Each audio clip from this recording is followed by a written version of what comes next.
Ular Falak, makhluk legendaris dari kisah 1001 Malam yang bikin bulu kuduk merinding. Tapi beneran ada nggak sih ular ini di dunia nyata?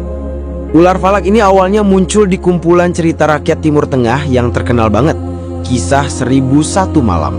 Dalam kisah ini, Falak digambarkan sebagai ular raksasa yang hidup di bawah bumi, tepatnya di bawah lapisan bumi ketujuh.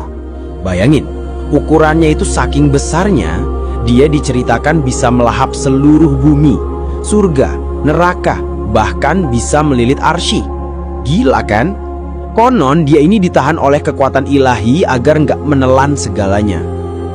Matanya membara, giginya tajam, dan ironisnya meskipun ular Falak adalah makhluk yang sangat kuat, dalam banyak cerita ia selalu digambarkan tunduk pada kehendak Allah.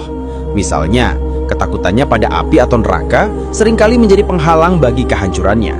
Ini berfungsi untuk menekankan bahwa meskipun ada makhluk yang paling kuat sekalipun, kekuasaan tertinggi tetaplah milik Tuhan.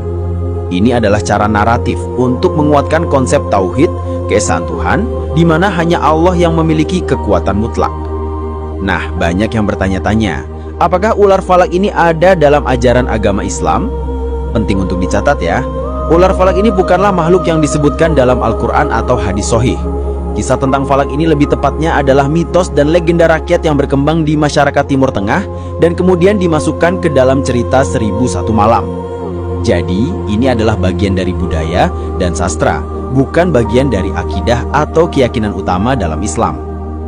Menariknya, di banyak mitologi kuno lainnya juga ada loh kisah tentang ular atau makhluk melata raksasa yang punya kekuatan dahsyat.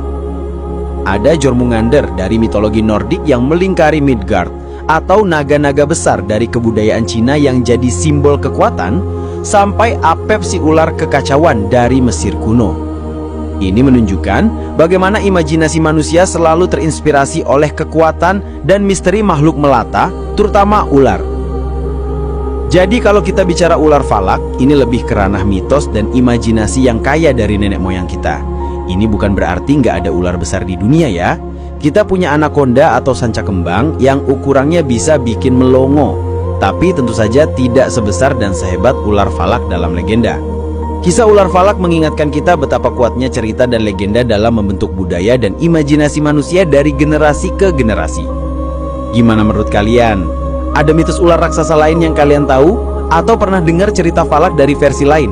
Share di kolom komentar ya, gue pengen tahu menurut kalian gimana.